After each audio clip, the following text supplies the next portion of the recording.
Sejam bem-vindos ao Direito das Crianças em 30 Minutos. Eu sou Eduarda Castro, integro a Associação Ajuda a Ajudar, uma associação que zela pela defesa e a proteção dos direitos das crianças. Esta entrevista faz parte de uma série de entrevistas que decidimos realizar a personalidades da nossa sociedade intervenientes na defesa e promoção dos direitos das crianças. Tem como propósito assinalar os 31 anos da Convenção sobre os Direitos da Criança e os 31 anos da sua ratificação por Portugal. Para além desta celebração, aproveitamos para celebrar também determinadas personalidades que estão envolvidas na defesa dos direitos humanos e, assim, com a partilha deste conhecimento, sensibilizar e informar todos aqueles que nos assistem nos direitos das crianças. Eu passo a fazer referência à convidada que temos para hoje nesta entrevista.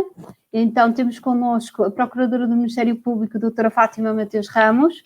Ela é licenciada em Direito pela Universidade de Coimbra, tem pós-graduação no Direito Penal e Direito da Comunicação, no Direito Médico, Direito Penal Económico, Direito da Família e dos Menores pela Universidade de Coimbra. Ingressou no SEGE e optou pela magistratura do Ministério Público desde 1999. E esteve durante 16 anos colocada na atual área da comarca de Aveiro, onde em Oliveira das Meias e Águeda sempre interveio como interlocutora do Ministério Público nas CPCG. Eu queria dizer. O direito dos menores, a investigação de crimes de violência doméstica e crimes contra vítimas, especialmente as mais vulneráveis, desde sempre nortearam a sua carreira, bem como a intervenção como oradora em diversas ações sobre bullying em contexto escolar, o direito das vítimas e o direito das crianças em particular. É sócia fundadora da IPSS, Ministério Público Solidário, e da Associação PAGE, Plataforma de Jovens Ex-Acolhidos. Desde 2016 exerce funções na comarca dos Açores, no Juízo de Competência Genérica de Vila Franca do Campo. Boa tarde, doutora Fátima Ramos. Boa tarde.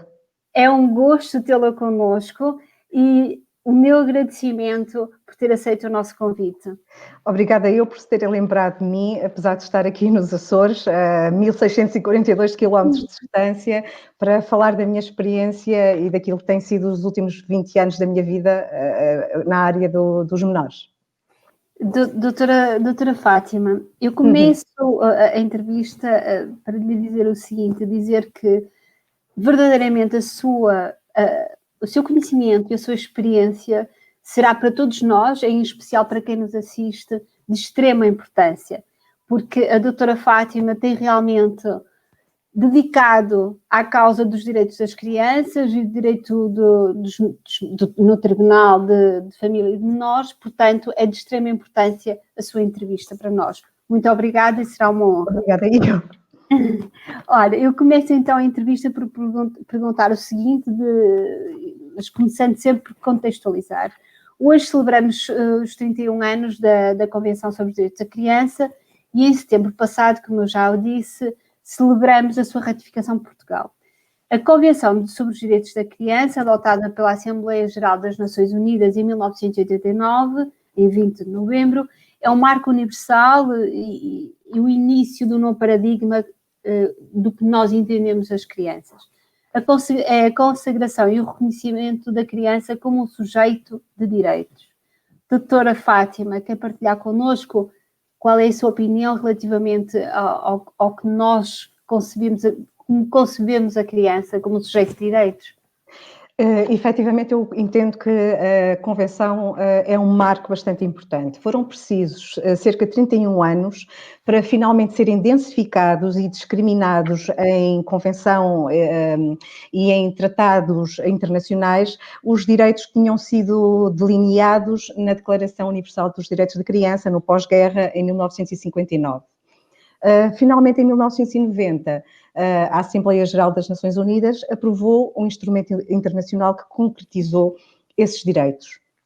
é bastante importante, porque a criança deixou de ser encarada, como já vinha sendo desde o final do século XIX, como um adulto em miniatura, e passou a ser encarada como um sujeito autónomo, pleno de direitos, que lhe permitem crescer, com vista ao seu pleno desenvolvimento emocional, físico, educacional, e de modo a permitir que se torne um ser humano adulto, ciente de toda a sua liberdade, da sua dependência, das suas capacidades e com respeito quer pela sua própria dignidade enquanto ser humano, mas também dos outros seres humanos, do planeta, dos outros animais, do próprio ambiente.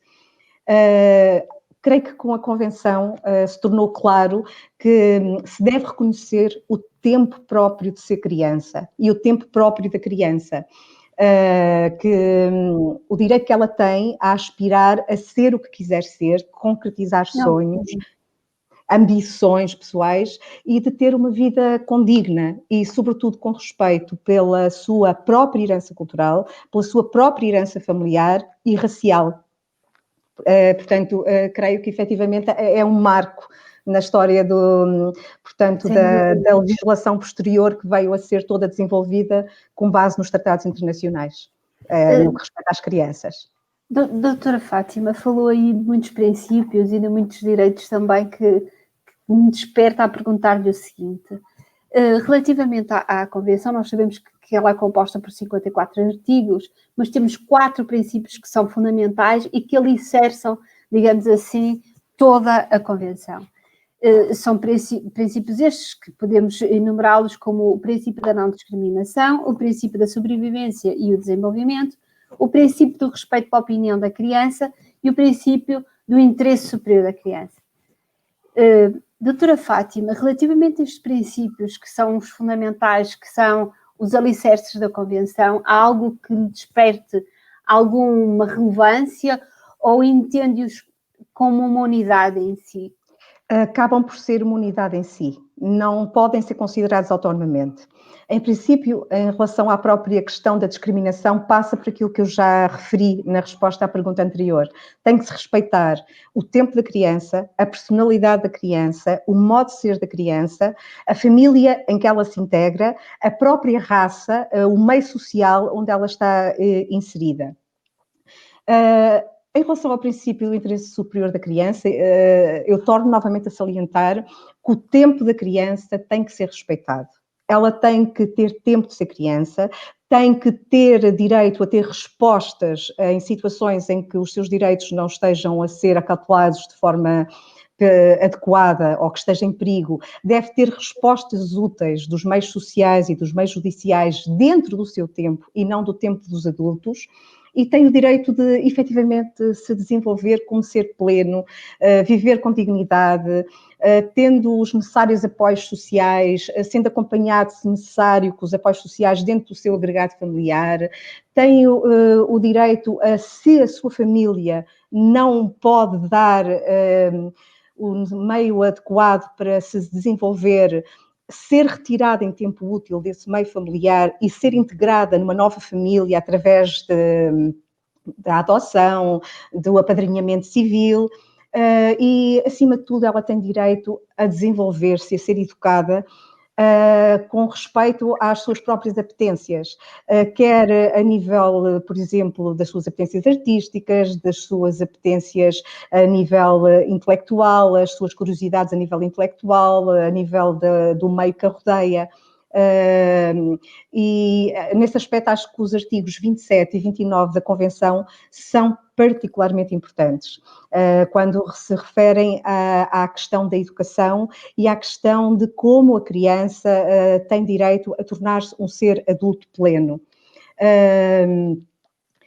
Eu entendo também que a questão do respeito da opinião da criança é bastante importante. A criança deve ser ouvida, não só pelos próprios pais, quando está a ser construído o seu projeto de vida, mas também, portanto, a nível administrativo ou a nível, portanto, nas comissões de proteção de crianças e jovens em perigo, quando está a ser discutido, portanto, qualquer situação de irregularidade que levou a que o seu processo se iniciasse na Comissão de Proteção de Crianças e Jovens em Perigo, por estar em perigo junto de familiares ou por não estar a ser assegurada a sua dignidade ou condições de higiene. Portanto, levanta-se aqui a questão da assiduidade escolar, que é algo que se verifica bastante a nível dos Açores, o abandono escolar. Portanto, ela tem direito a ser ouvida. Não é apenas a opinião dos progenitores, não é apenas a opinião dos técnicos que deve prevalecer. A criança deve ser ouvida. E isto quer a nível administrativo, quer a nível dos processos judiciais. Há aqui também outro fator que diz respeito à diferença, ao respeito à diferença, à não discriminação. É que devemos ter também atenção que há crianças que são especiais, seja por condições físicas, estou-me a lembrar, por exemplo, de pessoas que padecem de paralisia cerebral, quer em relação a deficiências motoras, a deficiências a nível cognitivo, devem também ser respeitados e adequados os projetos de vida das crianças e ser potenciado pela sociedade a possibilidade de se tornarem seres plenos. Eu não posso deixar de lembrar hoje, curiosamente faz exatamente hoje já não me lembro bem, mas faz hoje, foi em 2013 que faleceu uma pessoa que também marcou bastante a sociedade portuguesa, o Dr. Luís Magalhães. Portanto, com 32 anos de idade, ele faleceu com um tumor, ele sofria de paralisia cerebral. Ele foi, portanto, nomeado provedor dos deficientes na Câmara de Marco de Canaveses. Ao Luís, apesar de ele viver numa família bastante humilde, foi dada toda a possibilidade pela sociedade, e nomeadamente pela Câmara e pela Segurança Social de Marco de Canaveses, de ele poder, apesar de estar limitado na sua cadeira de rodas, de ele poder ter uma vida autónoma, independente, tirar o seu curso de História, e ter a sua própria carreira profissional, e foi uma pessoa que marcou, a sua curta vida, marcou todas as pessoas que se cruzaram com ele. É bastante importante respeitar a diferença. E isto levanta-nos aqui também uma questão que tenho andado a estudar e que acho que é bastante aliciante, que tem a ver com as questões que agora estão muito na moda das próprias orientações sexuais e das situações de transgénero. Desde quando... Muito interessante, doutora Fátima. Desde quando e de que modo é que devemos começar a respeitar as orientações, aquilo que faz sentido à própria criança, que não se revê no género em que nasceu, e a partir de que momento é que lhe pode ser permitido o início do processo de transformação. Portanto, é algo que tenho estado a pensar, desenvolver e estudar, porque tenho deparado, e nomeadamente, portanto, mesmo no convívio que tenho tido, não tanto a nível profissional, confesso. Portanto, eu tenho por hábito integrar-me bastante nas comunidades em que vivo. E durante 3 anos, eu estou a trabalhar em Vila Franca do Campo, eu vivi na Vila Franca do Campo. E estou a pensar regressar a viver novamente na Vila Franca do Campo, porque eu sou vilafranquense de alma, não me consigo adaptar à Ponta Delgada.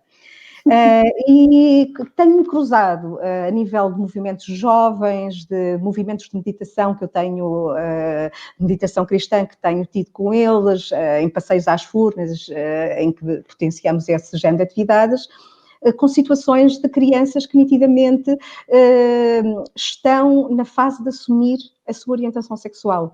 E isso levanta problemas numa comunidade pequena, como a Vila Franca do Campo, porque lembro-me perfeitamente da freira que nos acompanhava dizer: ele dá-me a sensação que é gay, não sei como é que devemos lidar com esta questão. E o facto de lidar com essas crianças todos os dias, portanto, uma vez por semana, leva-me a querer estudar esta questão mais profunda. Doutora Fátima, eu vou aproveitar para lhe colocar, para lançar a próxima questão, e sem fugir muito do tema que que é fabuloso. O que lançou agora é pertinente, é relevante e faz todo sentido para todos aqueles que nos estão a assistir, predominantemente para as novas gerações, mas sem esquecer as gerações da nossa idade, que nós temos muito que aprender e muito que mudar ainda também. Exatamente. Então eu digo o seguinte, que relativamente aos direitos da Convenção sobre os Direitos da Criança, nós temos que dizer o seguinte, dizer que ainda temos muito caminho para fazer.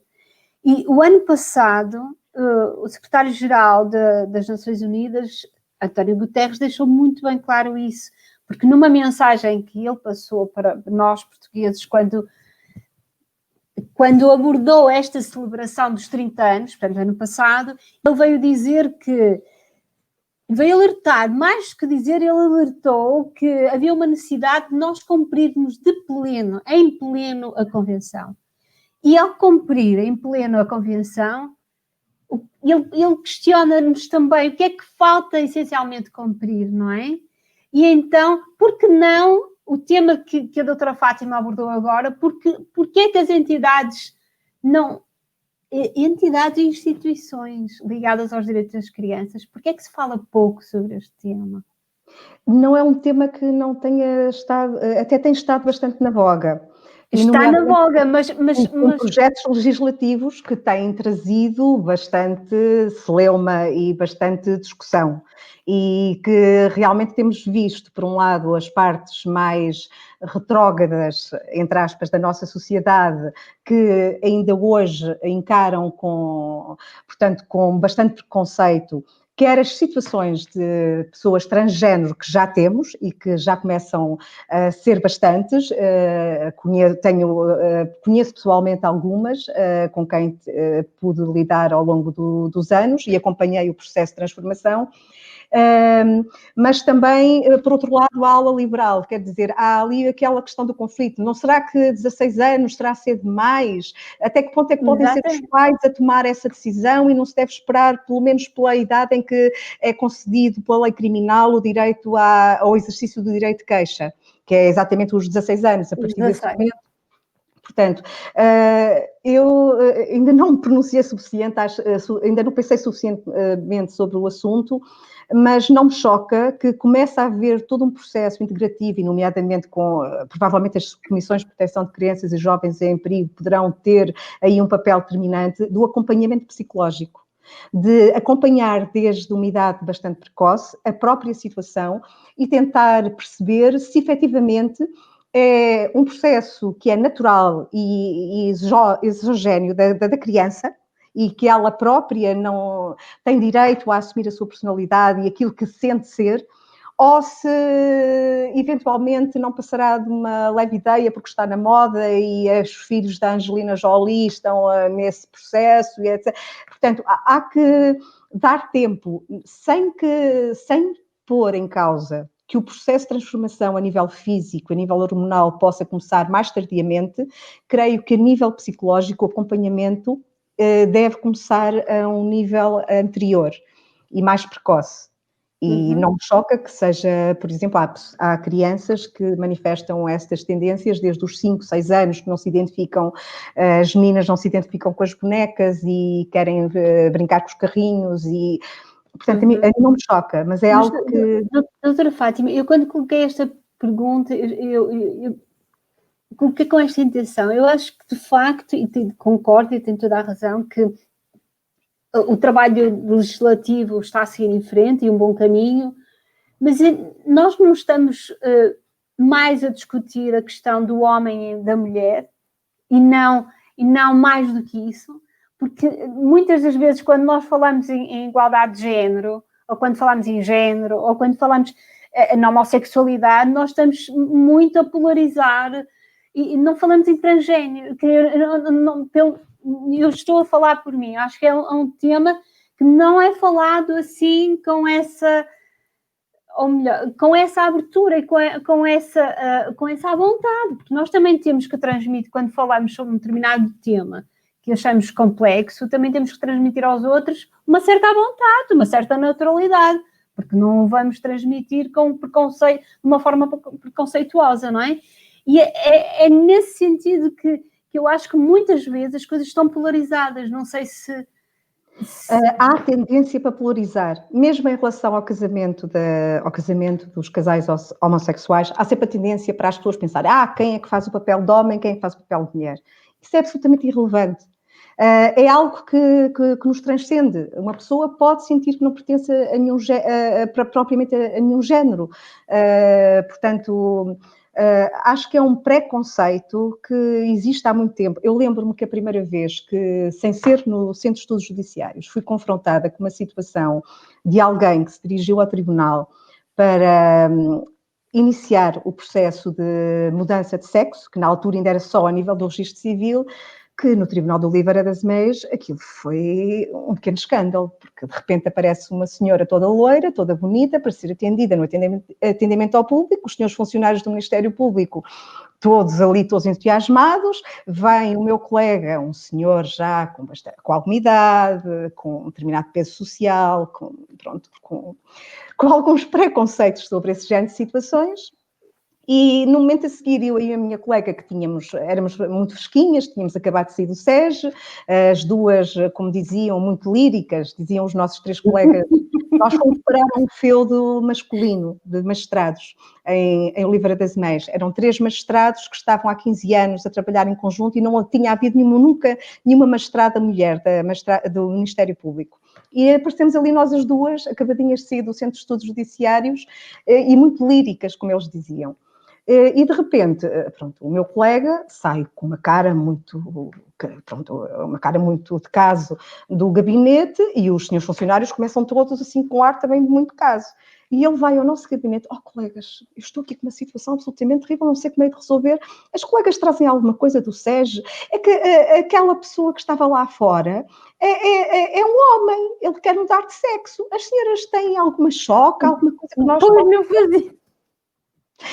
Portanto, nós, as fresquinhas que vinhamos do SES, encaramos aquilo com a maior normalidade e olha, entregamos a petição, olha, doutor, tem aqui, pode usar, nós no SES aprendemos a fazer assim, assado, pronto.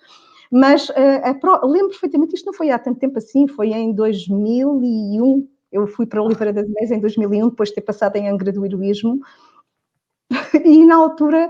foi uma situação que parecia saída do outro mundo. Hoje, graças a Deus, quase 30 anos depois, a situação já...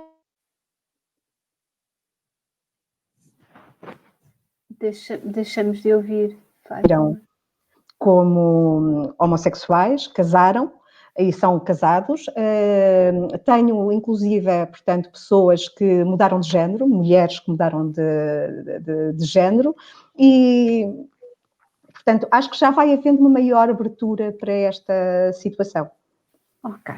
Então, eu vou passar a outra questão e perguntar o seguinte, doutora Fátima, da sua experiência como procuradora do Ministério Público, da sua experiência dos Açores, uma vez que lida com uma população com um índice de pobreza e de iliteracia muito elevado, quais são os seus desafios neste momento? O que é que os Açores trazem para si que a desafiam?